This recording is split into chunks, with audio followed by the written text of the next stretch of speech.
Good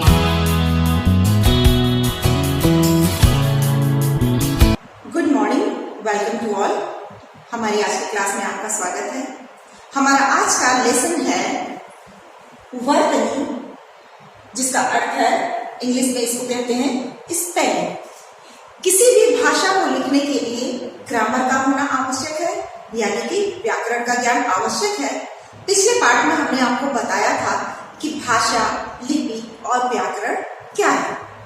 भाषा और लिपि का वर्णन करते समय हमने आपको बताया था कि किसी भी भाषा को लिपिबद्ध करने के लिए व्याकरण का ज्ञान होना आवश्यक है। यहाँ हमें यह ध्यान रखना होगा कि ध्वनि भाषा की सबसे छोटी इकाई है। हमने आपसे कहा था कि हमारी वाणी से जो कुछ भी निकलता है वह क्या है? ध्वनि। अलग अलग भाषाओं में अलग अलग ध्वनियों के अनुसार अलग अलग वर्णमाला होती है और उसी वर्णमाला के अनुसार ही सबसे पहले वर्णों के द्वारा शब्द और शब्दों के द्वारा वाक्य का निर्माण करके मनुष्य अपनी विचारधाराओं की, अपनी भावनाओं की अभिव्यक्ति एक दूसरे के साथ करता है। हिंदी भाषा में भी भाषा को लिखने के लिए व्याकरण ज्ञान आवश्यक है और सबसे पहले आवश्यक है कि अल्फाबेट सीखने के साथ साथ वर्णमाला लेसन में हमने आपको बताया कि वर्णमाला के कितने अंक हैं? स्वर हैं, व्यंजन हैं, 11 स्वर और 41 व्यंजनों को मिलाकर कुल 52 अक्षर हमारी वर्णमाला में हैं और कुछ आगम ध्वनियों का भी प्रयोग होता है, जैसे ज, फ और अ का। आज का हमारा लेसन है वर्तनी। अब किसी भाषा में उन ध्वनियों को वर्णों के रूप में जब हम बोलते हैं तो उन्हें लिपिबद्ध करने के लिए सही प्रकार से लिखना जरूरी होता है। इसलिए उनका सही उच्चारण भी, यानी उन ध्वनियों का सही उच्चारण होना भी आवश्यक है। अगर हम ठीक से पढ़ के ठीक से उच्चारण करेंगे तभी तो हम ठीक से लिख पाएंगे। इसलिए सबसे अधिक जो जानकारी होनी चाहिए वो स्पेलिंग्स की होनी चाहिए कि किस शब्द के लिए किस वर्तनी का प्रयोग हमको करना है और उस स्पेलिंग को ही हिंदी में वर्तनी कहते हैं। इसीलिए वर्तनी के संबंध में कहा गया है कि शुद्ध भाषा के लिए शुद्ध दर्शन और शुद्ध श्रवण होगा तो शुद्ध उच्चारण और शुद्ध लेखन अपने आप होगा।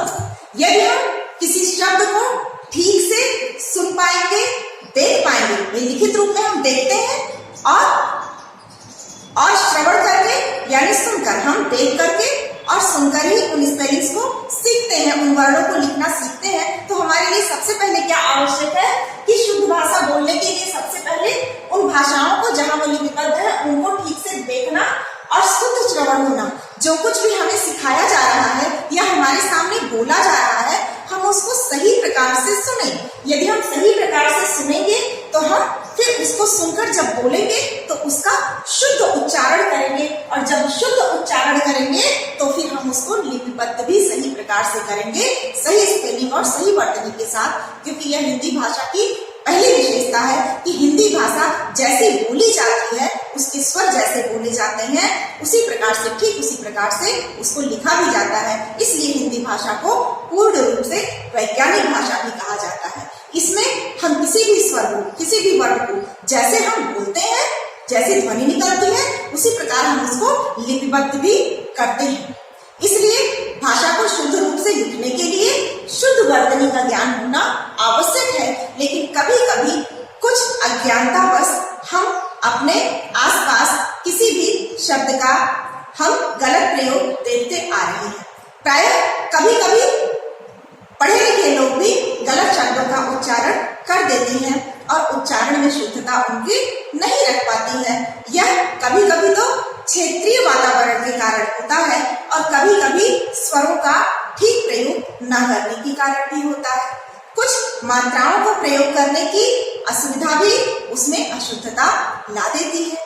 तो मुख्य रूप से जो दो बातें निकल कर आती हैं वह स्वरों का सही ज्ञान न होना, यानी स्वरों को सही प्रकार से न बोल पाने के कारण हम उसको लिखते भी गलत हैं, और दूसरा क्षेत्रीय प्रभाव के कारण। क्षेत्रीय प्रभाव जैसे बिहार में रा को रा बोला जाएगा, पंजाबी लोगों में क्या बोला जाता है, ना को ड़ा खाना को खाड़ा बोलेंगे, सोना को सोड़ा बोलेंगे। तो इस प्रकार अलग अलग कभी कभी क्षेत्रीय प्रभाव के कारण भी भाषा में शब्दों का जो प्रयोग होता है वह वहीं के अधीन होकर रह जाता है और उस स्थान विशेष में उसका प्रयोग विशेष रूप से होने लगता है।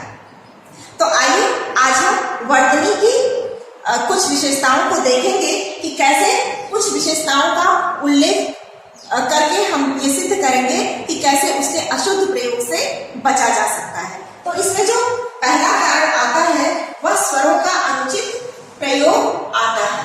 स्वरों का अनुचित प्रयोग यानी हम जानते तो हैं कि स्वर क्या है, लेकिन जब उसको हम बोलते हैं तो हम गलत प्रयोग करते हैं। नतीजा ये होता है कि लिखते समय भी हमसे, लिखबद्ध करते समय भी हमसे गलतियां होती हैं।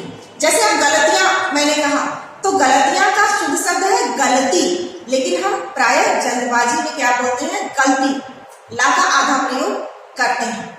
ये गलत है। गलत शब्द को क्या करना है, गलत ही बोलना है, गलत नहीं बोलना है।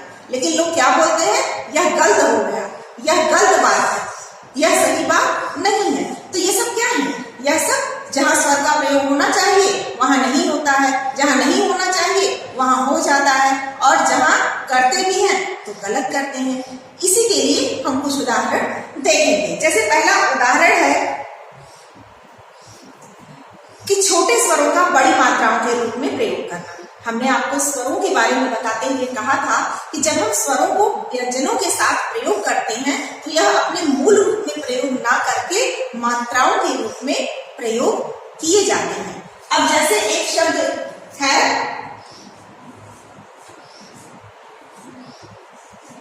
दिन, दिन यानी एक दिन। इसमें छोटी ई का स्वर प्रयोग किया गया है, छोटी ई की मात्रा। आशा आपको दिखाई दे रहा होगा, दिन। अब जैसे हम कहते हैं हम 4 दिन में आएंगे, हम 2 दिन में ये काम कर लेंगे, लेकिन जिसको सही ज्ञान नहीं होता वो क्या बोलेगा, वह कोई भी दिन लिख लीजिए, वह 10 दिन में आएगा या 10 दिन में काम करेगा। तो 10 दिन में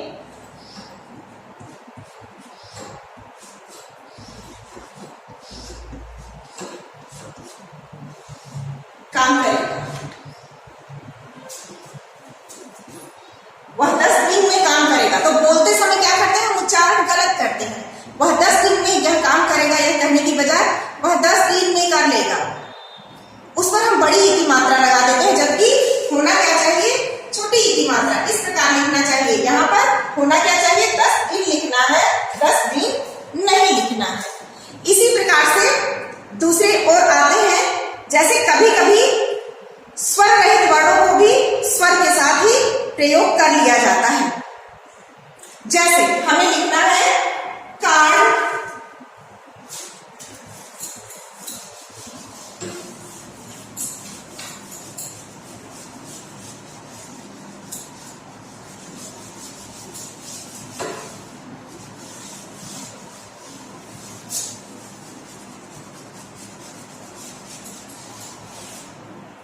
हमें लिखना है कार्ड। हम कार्ड से संबंधित, यह है हमारा सही स्पेलिंग कार्ड। लेकिन कुछ लोग प्रायः प्रयोग करते समय क्या कहेंगे, इस कार्ड का क्या प्रयोग होगा, इस कार्ड का कैसे इस्तेमाल करें, इस कार्ड को लेकर कहां जाए, यह कार्ड कैसे भरा जाएगा। तो वो बोलते भी गलत है और लिखते भी गलत है। फिर कार्ड, अब वो कार्ड से क्या हो गया, कार्ड हो गया। इसी प्रकार दूसरा शब्द देखते हैं, जैसे शब्द है बल्ब। हमें कहना है कि मेरे कमरे में 4 बल्ब प्रयोग किए जाते हैं, या मेरे कमरे में 2 सफेद बल्ब हैं, एक ट्यूबलाइट है, एक रंगीन बल्ब है। तो हम सही स्वर का प्रयोग कर रहे हैं, बल्ब हम बोल भी रहे हैं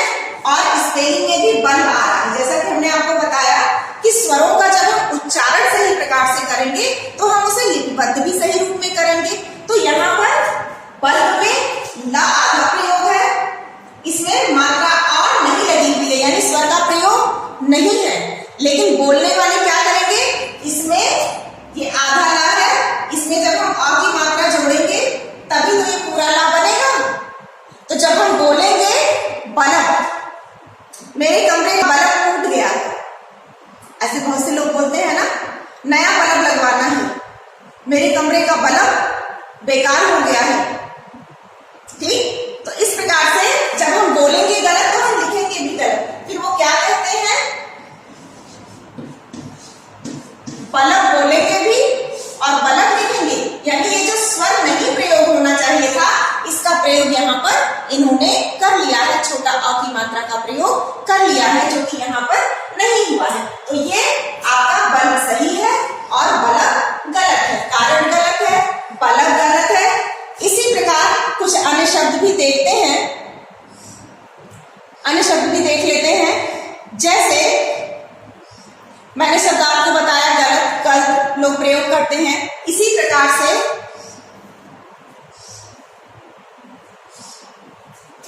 जो उच्चारण, अब यहाँ पर तो स्वर था, स्वर नहीं था तो स्वर के साथ किया गया। कहीं कहीं स्वर होता है लेकिन लोग उसका स्वर रहित प्रयोग कर देते हैं, यानी स्वर को हटा करके आधा बोलते हैं। जैसे नर, अब शुद्ध शब्द है, स्वर्ग का विपरीत क्या होता है, नरक। लेकिन लोग प्रयोग क्या करते हैं, बहुतायत प्रयोग होता है नर्क का, यानी जी जो ये आधा र प्लस छोटा अ मिलाकर के र पूरा व्यंजन बनता है। स्वर व्यंजनों में हमने आपको बताया था व्यंजन कभी पूर्ण नहीं होते, वे अपूर्ण रूप में हलंत लगाकर प्रयोग किए जाते हैं। जब उसमें छोटा अ जुड़ जाता है तब वह पूर्ण व्यंजन का रूप लेता है। तो यहाँ पर क्या हुआ, पूर्ण व्यंजन र हुआ और आधा र हुआ। लेकिन यहाँ पर जो पूरा र का प्रयोग है, जब हम बोलते गलत हैं, जैसे कि वह बहुत पापी है, उसे नर्क मिलेगा, या हमारे जीवन में इतनी कठिनाइयां हैं कि हमारा जीवन नर्क बन गया है, तो हम बोलते ही नर्क हैं, बोलते भी नर्क है, इसलिए लिखते भी नर्क है। यानी र का जो पूरा प्रयोग यहाँ होना चाहिए वो यहाँ पूरा ना होकर के इसका जो आ स्वर है इसे हटा दिया गया। आ स्वर को हटा करके यहाँ आधा र बना करके क के साथ प्रयोग कर लिया गया। यहाँ यह भी ध्यान रखना आवश्यक है कि र का प्रयोग भी भिन्न भिन्न रूपों में होता है। ठीक है, जब हम किसी वर्ड के बाद बोलते हैं तो उसके बाद वाले अक्षर के ऊपर र लगा देते हैं, जैसे यहाँ लगाया है। जैसे ना के बाद र का प्रयोग है, तो जब यह हलंत में प्रयोग होगा आधे में, तो ये आगे वाले अक्षर के पहले प्रयोग हो जाएगा। जैसे शर्म, एक शब्द यही पर ले लीजिए, तुरंत इसको समझ लीजिए। जैसे एक शब्द है शर्म, ऐसे ही है कर्म।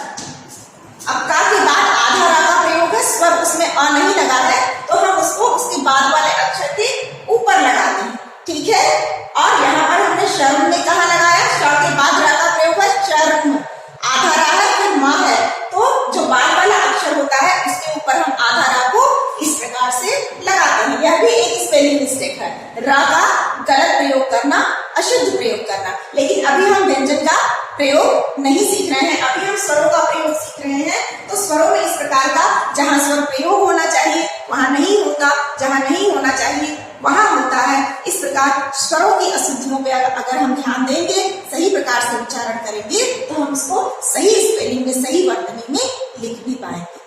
आशा है स्वर संबंधी इन अशुद्धियों को आप समझ पाएंगे। ऐसे ही कुछ शब्द है जैसे उल्टा, गलत और शत्रुघ्न, उसको लोग शत्रुघ्न बोलते हैं, शत्रुघ्न। उसके भाई का नाम शत्रुघ्न है, उसके पिता का नाम शत्रुघ्न है, पूरा घ यूज करते हैं, लेकिन है क्या, शत्रुघ्न है, आधा घ का प्रयोग है, उसमें अ स्वर नहीं लगा हुआ है। तो इसी तरह हम अगर स्वरों का सही प्रयोग करते हुए अपनी स्पेलिंग्स को अपने शब्दों में इस्तेमाल करेंगे, प्रयोग करेंगे, तो स्वर संबंधी अशुद्धियां हमारे शब्दों से हट जाएंगी और हम शुद्ध भाषा को न केवल बोल पाएंगे बल्कि लिख पाएंगे। इसलिए शुद्ध भाषा को शुद्ध रूप में बोलने और लिखने के लिए शुद्ध स्पेलिंग यानी शुद्ध वर्तनी का ज्ञान होना भी आवश्यक है। इसके दूसरे भाग में हम आपको बताएंगे कि व्यंजन संबंधी अशुद्धियां क्या है और क्षेत्रीय व्यवहार में जो अशुद्धियां होती हैं उनका वर्णन हम कैसे कर सकते हैं, उसे इस प्रकार से समझ सकते हैं। तब तक प्रतीक्षा कीजिए।